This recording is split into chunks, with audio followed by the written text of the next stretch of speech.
Hello all, as we flick through another classic. I found it for €3 on Vinted. It's the old Citadel Journal issue 34. It has some wear and tear.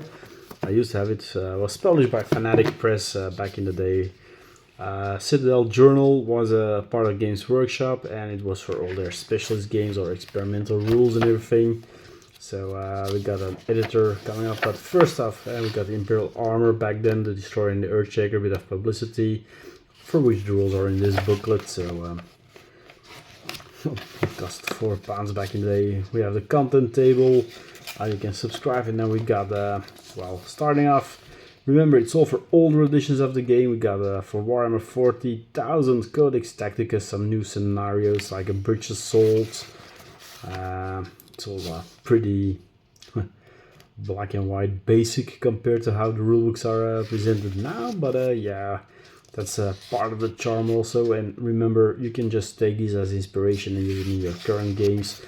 Gorka Morka, who remembers this? The Mad Max Orkish game based on the old Dark Future game. And you got the Morkmobile, which is a Titanic monster truck scenario that you have to compare some buildings, hints of how the Morkmobile might look. So then we got Hive Constructors for Necromunda and 40k, so how you can build some Necromunda terrain, what you will need, like the hot glue gun, some saws, knives, well, basically your tools of the trade, and some small examples of things you can make, which tools and materials were used for that. So yeah, that's always fun, because you still need terrain, even though Necromunda has changed. Then you got here the rules for the Destroyer and the Earthshaker, which were back then, well, you could have an exclusive rules, costed 140 points, front and armor 14, side 13, rear armor 10. You didn't have strength 14 weapons or anything back then in 40k, so this is the Earthshaker battery, the Destroyer tank hunter. So then we got for Epic 40k, which is now called the Adeptus Titanicus, but back then it was 6mm, not 8mm. We got a Slaves to Darkness Dark Elder list, so you could have Dark Elder Lord, Incubi, Witches, Succubuses, War Beasts, Hellions, the whole range, which was back then out there.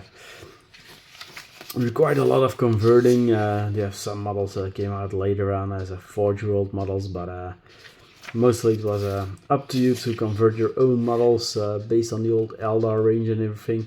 The Orbital Strike Detachment, how you could have the add-on there, was a rule of house rules, and here you have the suggestions for the models. So for the Dark Elder Lord, use a Chaos Lord. For the Warriors, use Elder Guardians, that kind of stuff. For example, Grotesque, you could use Beastmen or Pink Horrors, and Ogres all mixed together. So the Ravager was the old epic Wave Serpent that they took. Even a Barge of the Lights was the old Manowar Dark Elf Blackheart. So good luck finding that these days. But yeah, it was that's the kind of fun you have.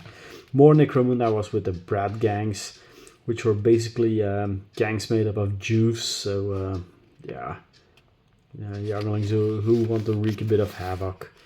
So might be fun, but you could also mix and match all your Cawdor, the Lax, Ashers, Goliaths, Orlocks, and Van Stars into one band that way. So it was basically the young ones trying to prove themselves. Some lore on so-called famous Brat gangs, which models to use, of course.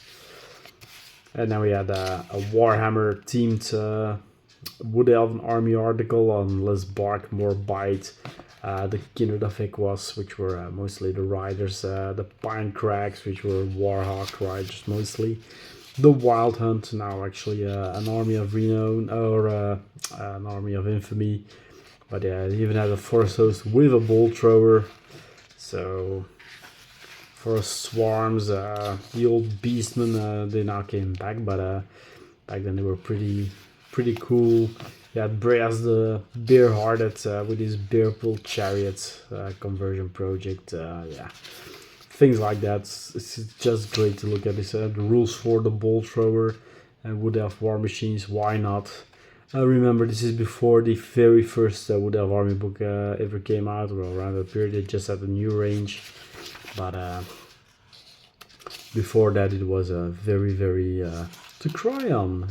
Also, of course, conversion ideas, which parts to be used for everything. So Space Hulk has a campaign system in this book, so your Marines could become better. Same with the Gene Stealers or your Imperial Guard. So we had more on the Chapter Masters by a 12-year-old. So imagine that's happening now. Community would go nuts, but back then it was all good fun. And then this was one of the things why I actually liked this volume, and I picked it up. Apart from the price, it's a Warhammer Quest adventure. It remains one of the greatest games, classic Warhammer Quest. I still have the Wood Elf, the Nobleman, the Sigmarite Priest. They were great. Well, it was a great, fantastic game. Better than Curse City, Curse BB. And well, it has all the scenarios, all the rules, all what happens that can spawn there. All the levels, so it's a full campaign for the Tower of Hazuk, as you can see, and then the column of Warwick's World. But yeah, quite a fun thing actually. Way back in Citadel Journal number 2 or 3, I believe, because here you got like gaming contacts for clubs. The Teen Soldier of Antwerp was in there, and that's actually the way how I came to be into the club for now over 25 years. I actually found that through a very old Citadel Journal. And then we got some mail order codes. £1.75 for a Bear Master, £5 for a Bear. Yeah, we can only dream back of those prices.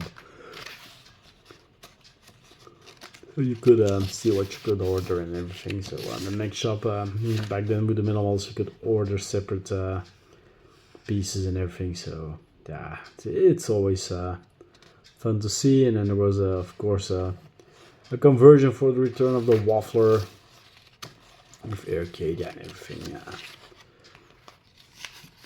Makes Butchers, and then we have a large Undead Siege Ladder as well. So yeah, it's always fun to look through these old magazines. After all, have a bit of a flick through, and pure nostalgia. Would I say better times? Well, now it's easier to get your models. Would I say funner times?